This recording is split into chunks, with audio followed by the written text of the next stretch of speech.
One week before Christmas, I overheard my family planning to stick me with babysitting all the guests' kids. So I made my own plans instead, unbothered. On December 24th, Mom called asking, "Where are you?"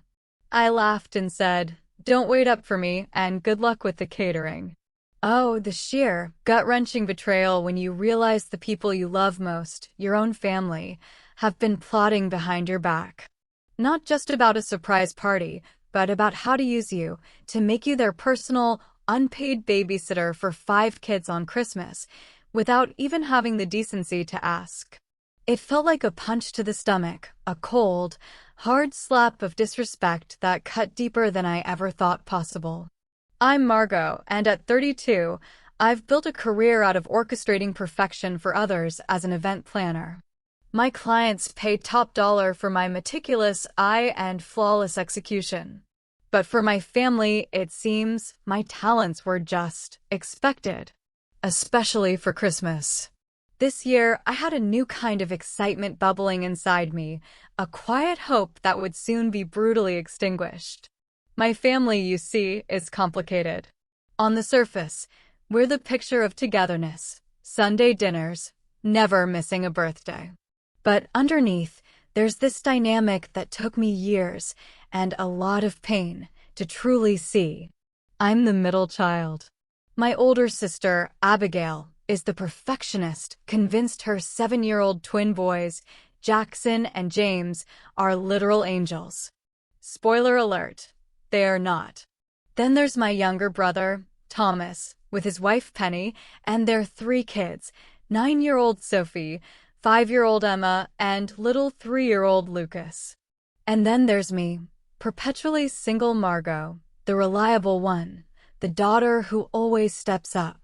My mother, Linda, became a widow 5 years ago when Dad passed suddenly. She's leaned on me heavily ever since. Dad was always my advocate, the one who'd notice when others volunteered my time without a second thought. Without him, the scales completely tipped. My role as family coordinator wasn't a choice, it just evolved. It started with helping Mom with Thanksgiving dinner after Dad died. Then Easter. Then Christmas. Before I knew it, every single family gathering became my responsibility, planning, executing, and often footing the bill. Meanwhile, my business grew. From small birthday parties to high-end corporate events and lavish weddings, my calendar is booked months in advance. But my family? They conveniently forget that whenever a crisis hits. Last summer, Abigail called me the day before her anniversary, in a full-blown panic because her dinner reservation fell through. Could I possibly find them something? Oh, and could I watch the twins while they went out? I canceled my own plans, pulled strings with 3 restaurant owners who owed me favors, and by 9 p.m., Abigail and her husband were having a private rooftop dinner. Me? I was supervising the twins, who refused to sleep until their angel parents returned at midnight. 2 months ago, Thomas needed emergency help with Sophie's school project. His text, "Need dinosaur diorama by tomorrow morning. Any chance you could help? We all know your crafting skills are way better than mine." I stayed up until 2 a.m., creating a prehistoric landscape that earned Sophie and me an A. But my mother relied on me most of all. Burst pipe? First call was me. New smartphone? For hours of my life dedicated to basic functions. Neighbor's tree fell on her garage? Margot, the paperwork overwhelms me. For years, I accepted it. Family helps family, right? Then, last spring, everything shifted. I met Jason at a charity gala I was coordinating. He was the photographer, and between his camera clicks and my clipboard checks, we found this effortless connection. For the first time in ages, I was excited about dating.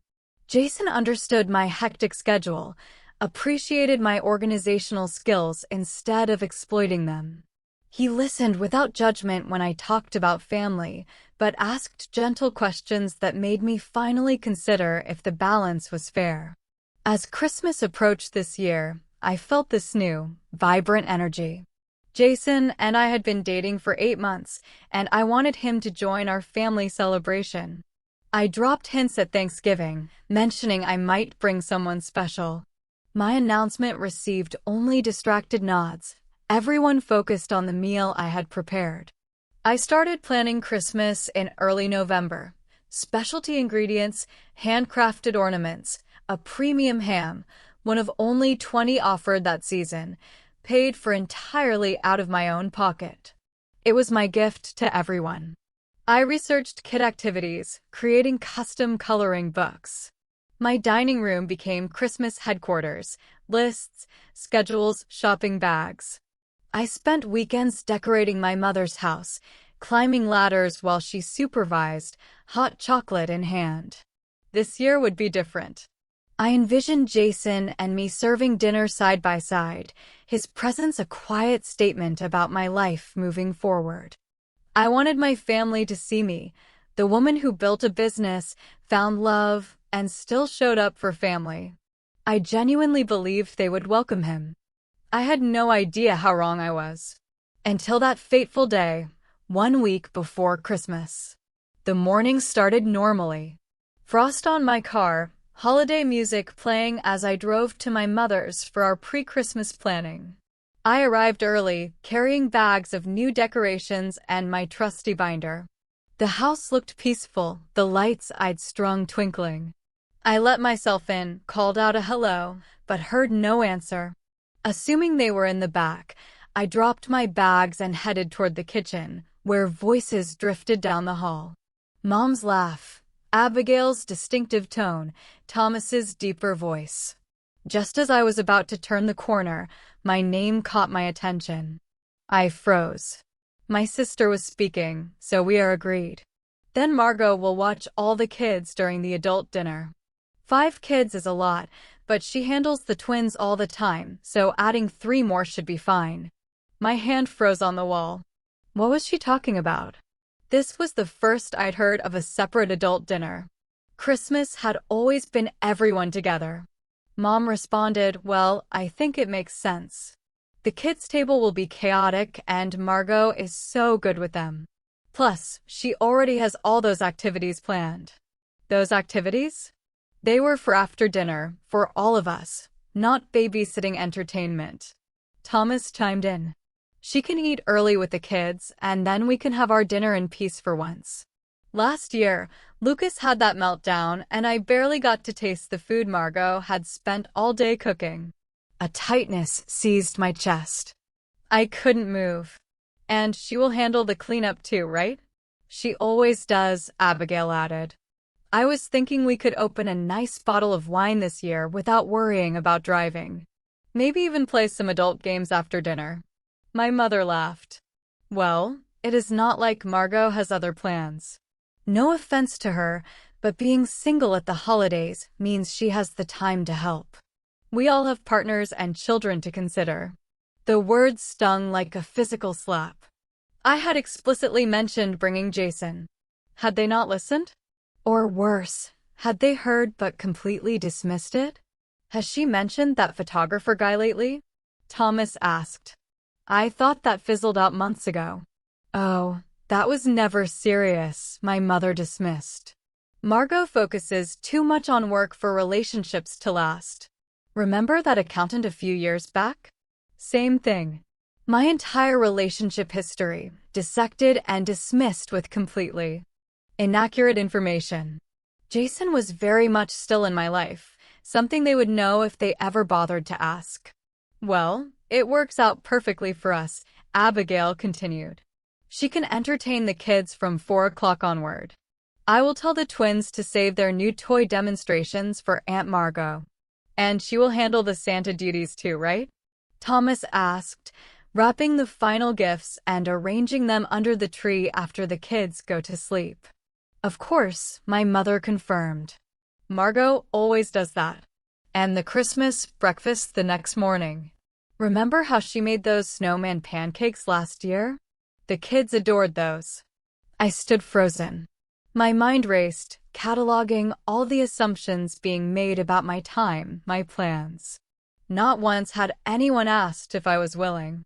Not once had they considered I might have my own desires for the holiday. It is really convenient having an event planner in the family, Abigail laughed. Free childcare and catering all in one. Their laughter echoed in my ears. I silently backed away from the kitchen, careful, quiet movements. I collected my bags from the entryway and slipped out the front door. They never even knew I had been there. The drive home was a blur. Tears threatened, but didn't fall. Anger, cold and sharp, replaced the initial shock. Years I'd spent bending over backward to create perfect family moments. And this was how they saw me, the convenient single woman, with nothing better to do than serve their needs. Pulling into my driveway, the first thought was simply canceling Christmas. Claim a work emergency. Tell them the truth.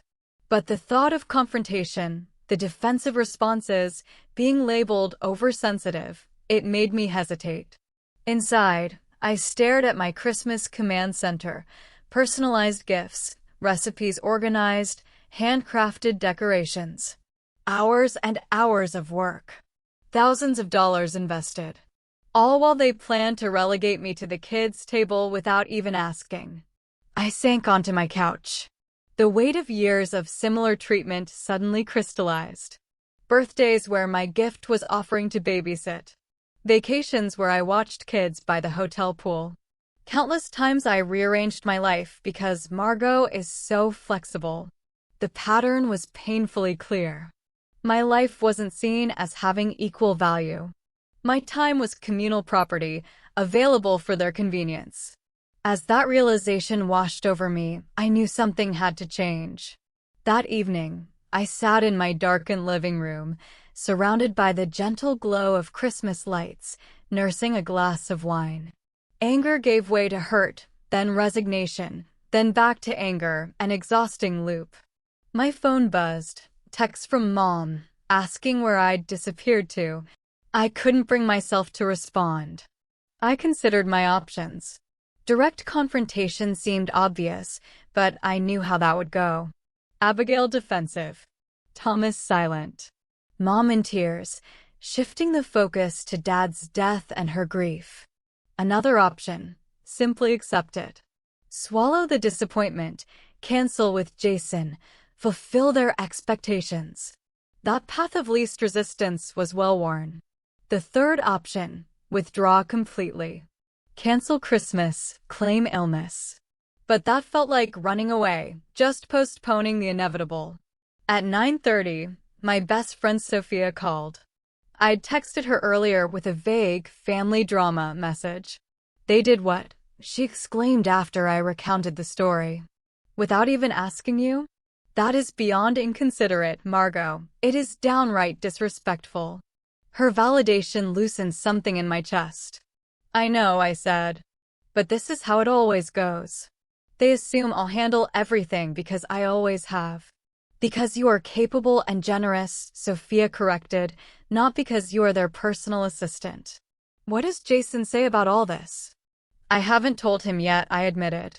We had plans for Christmas Eve before joining my family on Christmas Day. Now I don't know what to do. What do you want to do?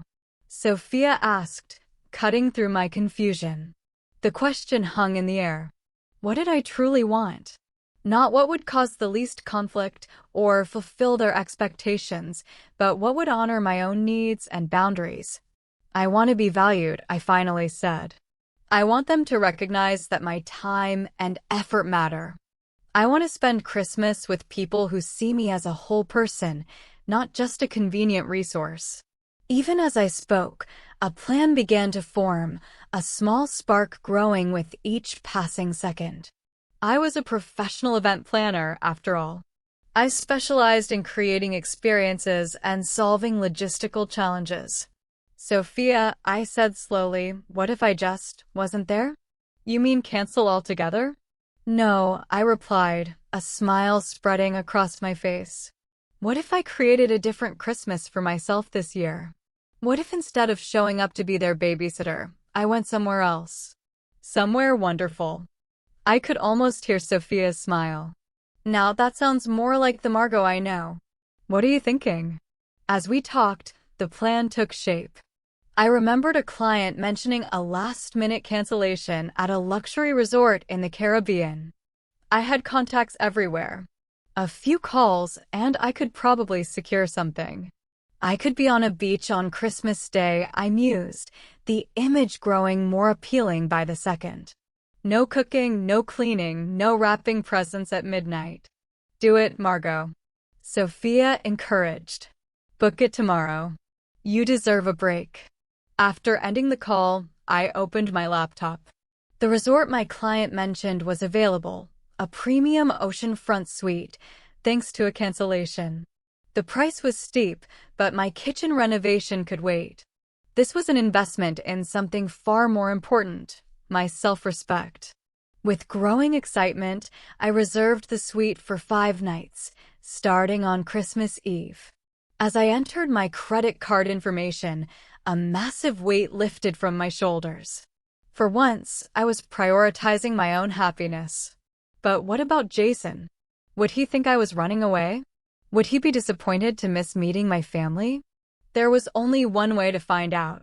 Despite the late hour, I called him. Margot? Perfect timing, I just finished up. Everything okay? You never call this late. I took a deep breath and explained everything, the overheard conversation, my impulsive booking. I know it's last minute, I finished, but would you want to come with me? Spend Christmas on the beach instead of with my family drama. His response was immediate and enthusiastic. Are you kidding? That sounds amazing. And for what it's worth, what they planned to do was not okay. You deserve better treatment than that. His support solidified my resolve. There's one more thing I want to do, I told him. I still want to handle the catering arrangements for my family. That's very generous of you, considering everything, he said, sounding slightly confused.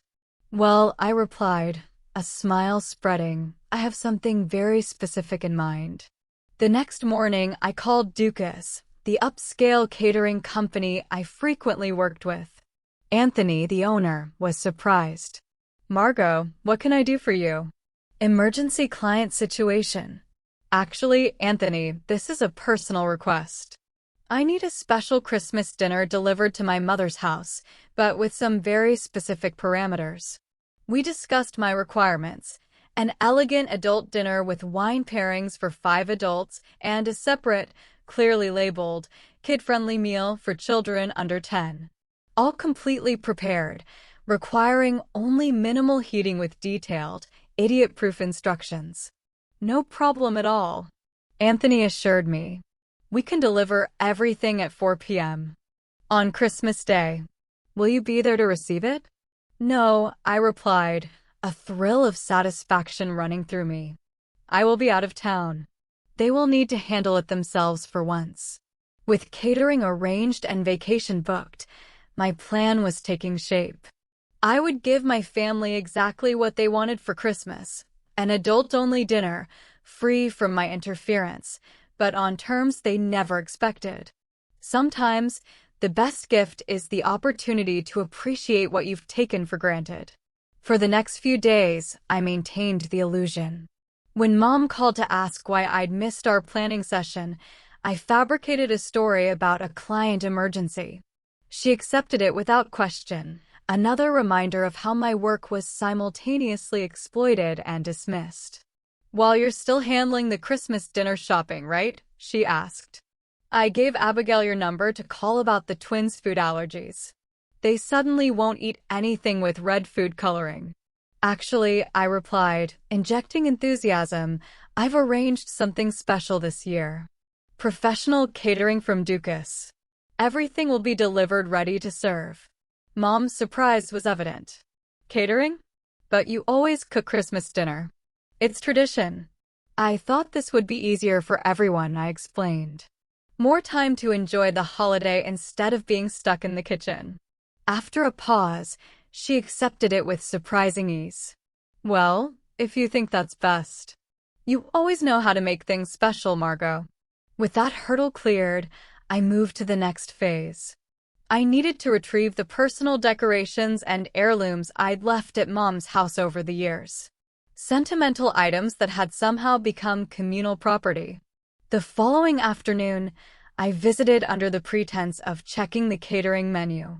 While Mom was on the phone, I quietly collected my grandmother's hand-painted ornaments, the stockings I'd embroidered for each family member, and the antique serving dishes I'd inherited from Dad's mother. These treasures had migrated to Mom's house because that's where we always celebrated. But this year, they would either travel with me or remain safely in my home. It was a small act of reclamation, but it felt significant. Throughout the week, family members contacted me with their usual requests and assumptions. Thomas asked if I could pick up last-minute gifts. "You're so good at that sort of thing." Abigail informed me the twins now wanted to perform a Christmas pageant and would need costumes. Mom left a voicemail wondering if I could come early on Christmas Eve to help rearrange furniture. To each request, I gave non-committal responses. "I'll see what I can do. My schedule is pretty packed this year." Small seeds of doubt that would soon bloom into a brutal realization when they discovered my absence. Meanwhile, I prepared for my getaway. New swimsuit, resort wear, items completely out of place in my usual December wardrobe. I wrapped the gifts I'd already bought for my family and arranged for them to be delivered by courier on Christmas morning. Despite everything, I couldn't bring myself to leave them without presents. Each card included a personal message, hinting at my desire for a more balanced relationship. Jason and I finalized our travel plans, booking an early morning flight on Christmas Eve. His enthusiasm reinforced my decision to prioritize this new relationship over family obligations that were neither appreciated nor reciprocated. 3 days before Christmas, I met with Anthony from Dukas to finalize everything. "So, to confirm," Anthony said, "we have the adult dinner with beef Wellington, roasted winter vegetables, truffle mashed potatoes, and chocolate hazelnut torte for dessert, wine pairings included. Then the kids' meal with chicken tenders, mac and cheese, steamed broccoli, and Christmas cookies, all labeled with heating instructions." "Perfect. Perfect," I nodded. "And you have the delivery address and time, 4 p.m. on Christmas Day." Anthony looked up. "All set. Though I have to say, it's unusual for you not to be there yourself. You're usually so hands-on with family events." I smiled. "This year, I'm trying something different. Letting go of control a little bit." What I didn't say was I was paying a premium, nearly double the normal rate, for Christmas Day delivery. But it would be worth every penny to picture their faces when the catering arrived, with me nowhere in sight. "There's one more thing," I added, reaching into my bag. "Can you make sure this note is included with the delivery? It's important it arrives with the food." Anthony accepted the sealed envelope with my mother's name, written in my neat handwriting. "No problem. Anything else?"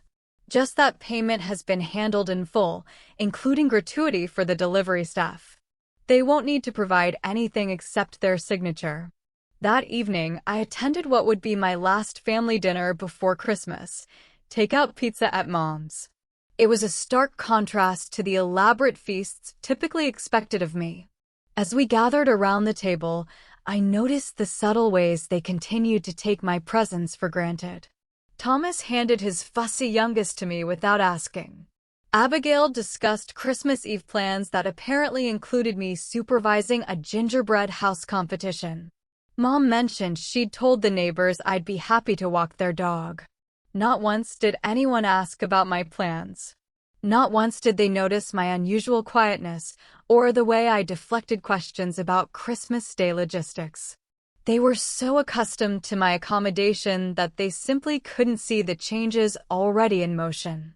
As I drove home, I felt a mixture of sadness and resolve.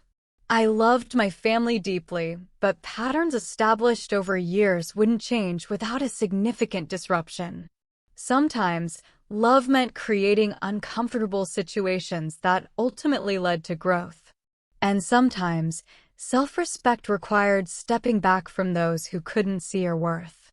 The next day, I packed my suitcase with sunscreen and sundresses, an act that felt rebellious in the December chill. I confirmed our airport car service and printed boarding passes. Everything was in place for our Christmas escape. That night, I turned off my phone earlier than usual, unwilling to field any last-minute requests. Tomorrow would bring either understanding or chaos. Either way, I was ready for a new kind of Christmas.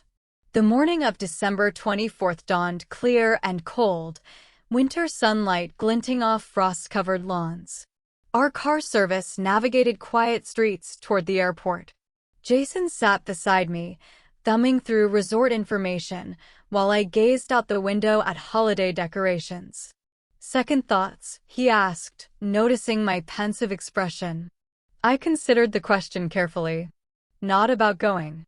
Just wondering how they'll react when they realize I'm really not coming. My phone had been off since the previous evening, and I planned to keep it that way until we reached the airport.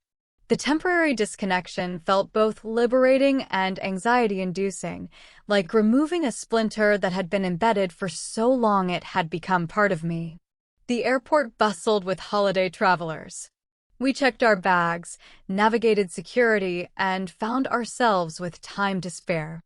In an airport cafe decorated with tinsel and miniature trees, I finally powered on my phone. As expected, notifications flooded in immediately. 6 missed calls from my mother. 4 from Abigail. 3 text messages from Thomas asking if I could pick up batteries. Voicemails accumulating. I scrolled through them with a strange detachment, as if reading about someone else's family drama. The most recent text from my mother sent a chill through me, despite the airport's overactive heating. "Margot, where are you? We are waiting to start the Christmas Eve breakfast. The children are asking for your cinnamon rolls." The cinnamon rolls I had never agreed to make. The breakfast I had never agreed to attend. Expectations piled upon assumptions piled upon years of compliance. "They still have no idea," I murmured, showing Jason the messages. His eyebrows rose. "When are you going to tell them?" "Now," I decided, my finger hovering over Mom's contact. But just enough to let them know not to expect me for babysitting duties. I composed a brief message. "Will not be available for childcare during Christmas dinner tomorrow. Enjoy your adult-only meal. Love, Margot." Deliberately vague. Nothing about where I was, or that I wouldn't be present for any of the festivities. Just enough to disrupt the plan I'd overheard. Within seconds, my phone began ringing. Mom's call. I let it go to voicemail twice before finally answering on the third attempt. "Margot Elizabeth, where are you?" My mother's voice carried the sharp edge of someone and used to having her expectations thwarted. "Good morning, Mom," I replied calmly, signaling to Jason. He gave me an encouraging thumbs up. "Don't good morning me, young lady. The children are waiting for breakfast, and we need to finalize the schedule for tonight's activities. Why aren't you here?" I took a deep breath, centering myself in the bustling terminal. "I'm not coming, Mom. Not today and not tomorrow." The silence that followed stretched for several seconds. Then her voice, suddenly uncertain. "What do you mean, not coming?" "Of course you're coming. It's Christmas." "I overheard your conversation last week," I explained, keeping my voice level despite the adrenaline coursing through my system. "The one where you, Abigail, and Thomas decided I would be the babysitter for all 5 kids during your adult-only dinner. The one where you all laughed about me being single and having nothing better to do." Another heavy silence. When she spoke again, her tone had shifted from indignation to placation. "Oh, Margot, you misunderstood. We were just trying to figure out the logistics. Of course, we want you at the adult dinner, too. You are being oversensitive." "Am I?" I countered. Because it sounded pretty clear to me, and it fits a pattern. "Mom, you all make plans for my time without asking, as if it belongs to you by default." As if my life and my choices matter less than everyone else's. That's ridiculous, she protested, but with less conviction. Where are you now? Just come over and we can discuss this in person. I'm at the airport, I replied, watching as our flight began boarding. My flight leaves in 30 minutes. The airport? Her voice rose in pitch. What flight? Where are you going? On vacation with Jason. The photographer you all assumed I was no longer seeing. On Christmas Eve. Margot, you cannot be serious. What about dinner tomorrow? What about the children's presents? What about all the traditions you always handle? The boarding announcement echoed, calling our group to the gate. That's the thing, Mom. They became my responsibility without anyone asking if I wanted that role. This year, I'm choosing something different. Her tone shifted again, this time to barely contained panic. But what about dinner? I haven't prepared anything. I thought you were handling everything, like always. The catering will be delivered at 4 tomorrow, I explained. Everything is paid for, with detailed instructions. Adult dinner for 5, kids' meals clearly labeled. All you have to do is heat and serve according to the directions. Catering, she repeated, as if the word was foreign. But that's not the same as a home-cooked meal. The children will be so disappointed.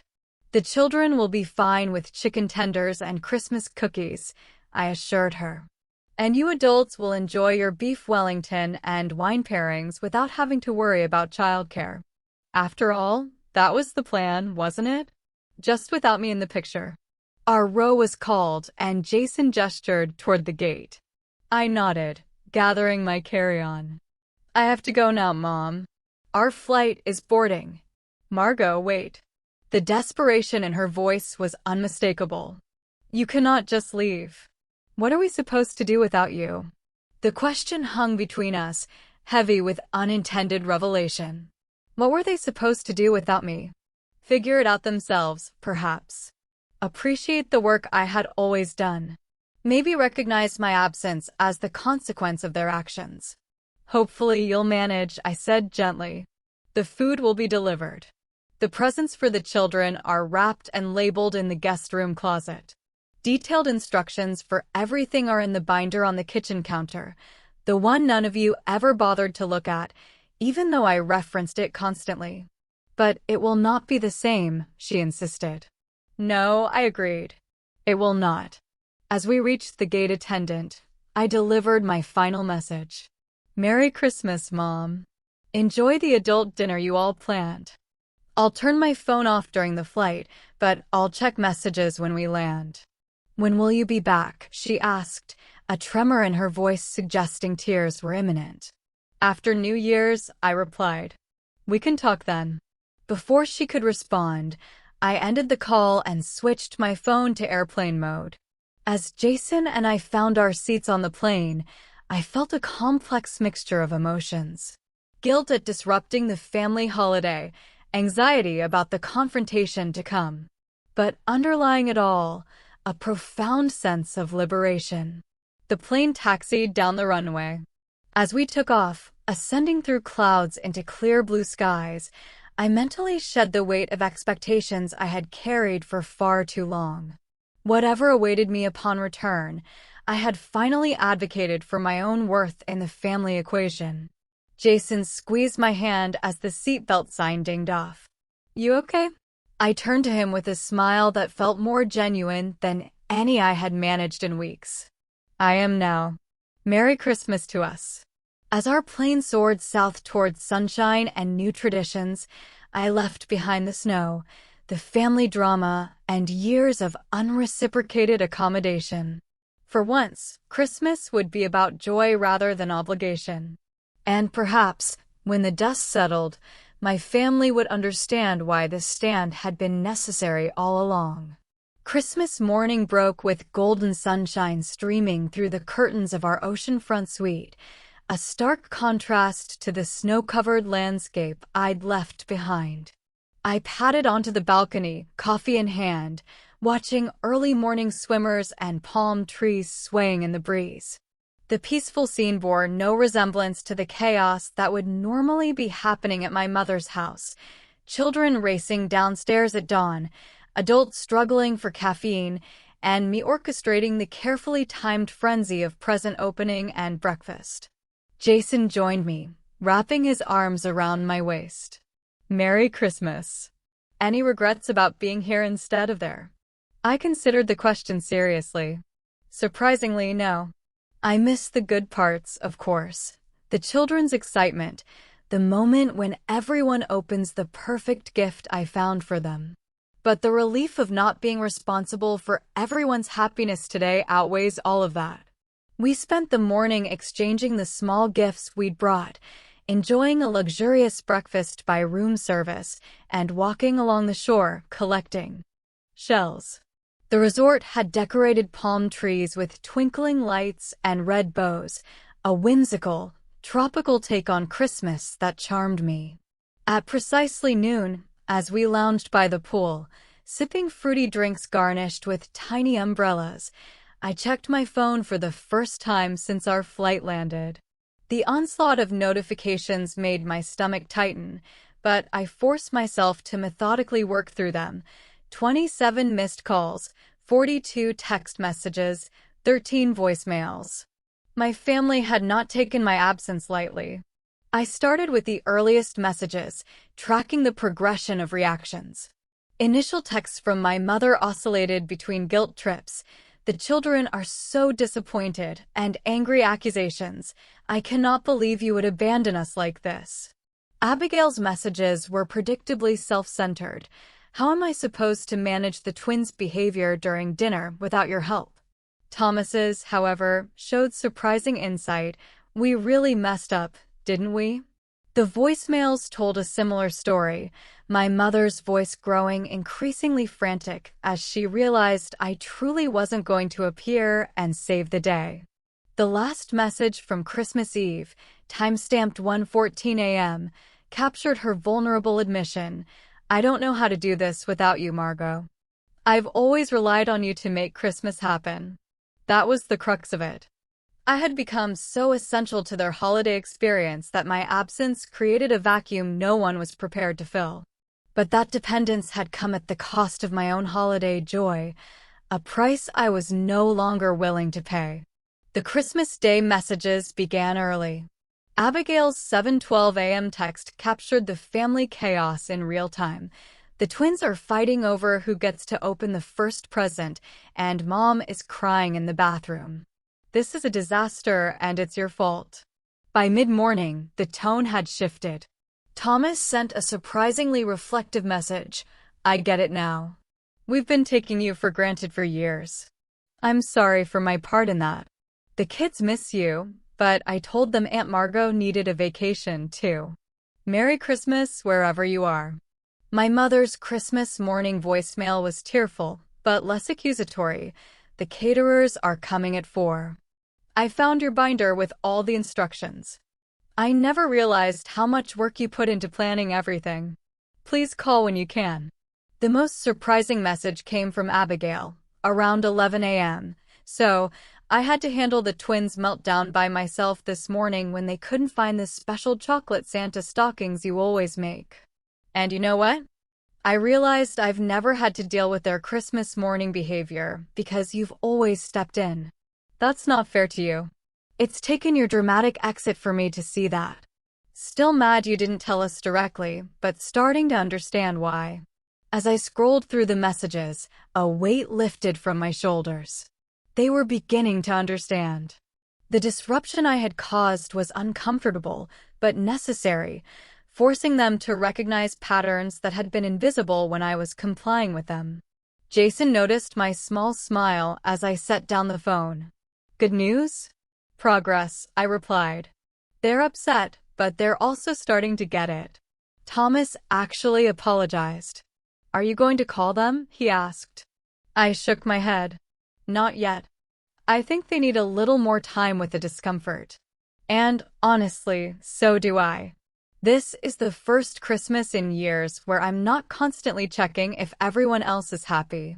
We spent the afternoon on a snorkeling excursion. the colorful fish and coral formations providing a welcome distraction. Returning to our room to prepare for the special Christmas dinner at the resort's oceanfront restaurant, I checked my phone again. New messages had arrived, most notably from my mother at 4:37 p.m. The catering just arrived. Everything is beautifully packaged with instructions even I can follow. The note you left made me cry. You're right that we've taken advantage of your generosity. I'm so sorry, Margot. Please call when you're ready. I hadn't expected such a quick acknowledgement.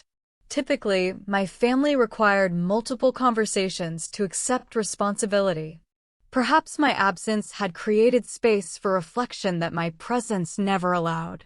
At 5:45 p.m., Abigail sent a photo of the elegantly plated adult dinner with the caption, "This is delicious, but doesn't taste as good without you here. The kids are actually behaving with their special meal. You thought of everything, even in your absence." The messages continued through the evening. Thomas sent a video of all 5 children singing a Christmas carol they had apparently practiced as a surprise for me. My mother texted a picture of the family gathered around the tree, with a visible empty space where I would normally sit. By the time Jason and I returned from our candlelit Christmas dinner, I felt emotionally ready to respond. Not with a call, which might devolve into tearful demands for my return, but with a group message that clearly articulated my feelings. I composed it carefully. "Merry Christmas, everyone. I'm safe and doing well. I needed this time away to process how I've been feeling for years. When I overheard you planning to use me as the default babysitter without even asking, it crystallized a pattern that's been happening for too long. My time, my efforts, and my presence have been taken for granted. I've been treated as a resource rather than a person with my own needs and desires. I love you all, but I needed you to experience a Christmas without my constant accommodation to understand its true cost. I'm glad the catering worked out and that you're making the best of things. We'll talk when I return, but moving forward, things need to change. I deserve the same consideration and respect that each of you expects. Enjoy the rest of the holiday. See you in the new year. P.S. Jason says hello. He would have loved to meet you all under different circumstances." After sending the message, I turned off notifications and placed my phone on the nightstand. Whatever responses came through could wait until morning. Tonight was for watching the moonlight on the ocean and appreciating the gift I had given myself, the freedom to prioritize my own happiness. As we fell asleep to the sound of waves outside our window, I felt a sense of peace that had been missing from Christmas for years. Sometimes, the most loving thing you can do for both yourself and others is to step away and create space for change. My family's initial reactions suggested they were capable of the growth I hoped for, but only time would tell if this disruption would lead to lasting transformation. Either way, I had taken the first crucial step toward a more balanced relationship with the people I loved, and that was a Christmas gift worth celebrating. 3 weeks after Christmas, I unlocked the door to my condo, wheeling my suitcase across the threshold. The familiar space somehow felt different after my time away. The extended vacation with Jason had transformed into an exploration of local culture beyond the resort, with impromptu day trips to coastal villages and evenings sampling regional cuisine. The experience had been restorative in ways I hadn't anticipated, providing not just an escape, but a rediscovery of my own curiosity and spontaneity. The first family gathering after my return was scheduled for the following Sunday, a birthday celebration for my nephew Lucas. I approached the event with a mixture of determination and apprehension, unsure whether the insights from my Christmas absence would translate into meaningful changes, or if we'd revert to old patterns. When I arrived at Thomas and Penny's house, carrying a modestly wrapped gift rather than the elaborate party supplies I would normally have brought, the initial greetings were awkward. My mother hugged me too tightly, whispering, "We need to talk," in my ear. Abigail offered a stiff hello, her expression guarded. Only Thomas seemed genuinely relaxed, greeting me with a warm smile and a sincere, "Good to have you back." The children provided a welcome distraction, swarming me with excited updates. I noticed with interest that they were being supervised by their respective parents, rather than automatically funneled in my direction. During a lull, my mother cornered me in the kitchen.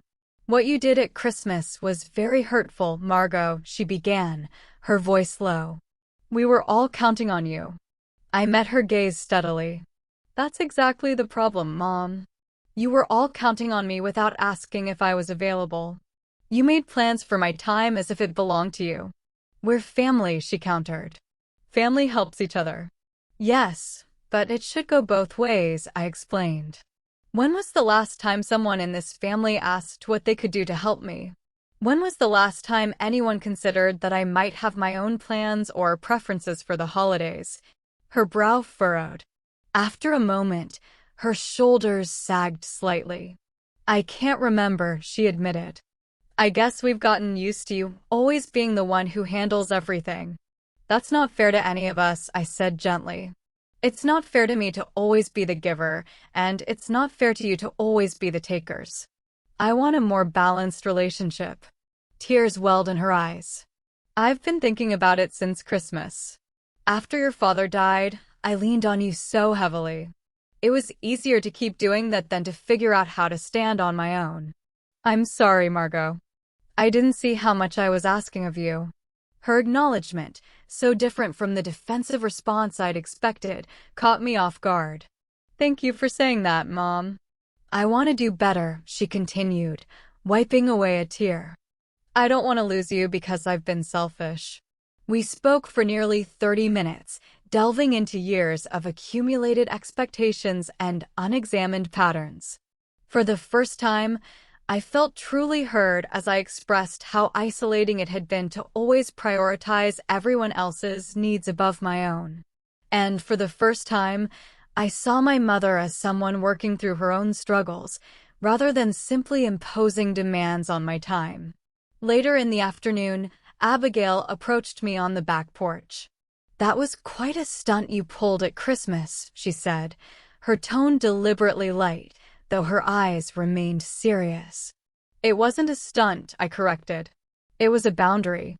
She sipped her drink, considering my words. "The twins asked about you every day. Where's Aunt Margot? Why isn't she here?" She paused. I didn't have a good answer, because saying we took advantage of her until she'd had enough didn't seem appropriate for a 5-year-old. Despite myself, I laughed. "What did you tell them?"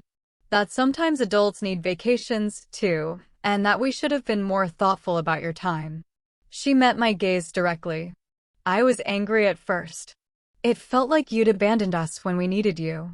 But then I had to deal with the Christmas morning meltdowns myself, and the bedtime tantrums, and all the little crises you usually smooth over without anyone noticing." "And?" I prompted when she fell silent. "And I realized we've been using you as a convenient safety valve. Whenever parenting gets hard, we hand the problem to Aunt Margot." She shook her head. "That's not fair, and it's not good for the kids either. They need to see their parents handling challenges, not outsourcing the hard parts." Her insight surprised me. Of all my family members, I had expected Abigail to be the most resistant to change. "Thank you for saying that," I said sincerely. "I love the twins and want to be part of their lives. I just don't want to be the default solution to every problem." "Understood," she nodded. "So, tell me about this Jason. Is it serious?" The shift to genuine personal interest in my life, rather than what I could do for her, marked another small step forward. We talked about my relationship and her career challenges, engaging as sisters rather than service provider and client. Thomas proved to be my strongest ally in the family's adjustment. During dinner, he deliberately redirected conversations when they veered toward assumptions about my availability. When Mom mentioned needing help reorganizing her garage, Thomas interjected, Maybe we could all set aside a Saturday to tackle that together if Margot is available. The emphasis on my choice and the suggestion of shared responsibility felt revolutionary in our family context. As weeks turned into months, the changes solidified. Family gatherings became collaborative efforts rather than my sole responsibility. Text messages began with, "Are you available to help with?" rather than, "I need you to handle." My mother started taking community classes, building her own social network instead of relying exclusively on her children. My relationship with Jason flourished in the healthier environment I had created. He joined several family gatherings, welcomed with genuine interest rather than the perfunctory acknowledgement I'd feared. His outside perspective helped me recognize when old patterns threatened to resurface, and his support reinforced my commitment to maintaining balance. By the following Christmas, the transformation was remarkable. Planning began with a family meeting in November, where responsibilities were divided equally among all adult members. Mom hosted, Thomas handled the children's activities, Abigail managed the gift exchange, and I coordinated the meal, but with significant contributions from everyone. On Christmas Eve, as we all gathered in my mother's living room, carols playing softly and children excitedly arranging cookies for Santa, I found myself experiencing the holiday joy that had been missing for years. Without the burden of sole responsibility, I could simply be present in the moment, appreciating the connections that had always been the true purpose of our gatherings. "Best Christmas ever," Jason whispered as we watched the family scene unfold. "Because I'm not exhausted from making it perfect for everyone else," I agreed. Later that evening, as the children finally settled into sleep and the adults enjoyed a quiet moment around the tree, my mother raised her glass in a toast. "To Margot," she said, her eyes meeting mine with understanding. "Who taught us that loving someone means respecting their boundaries, not just accepting their sacrifices. Thank you for having the courage to show us a better way to be family." The journey hadn't been easy.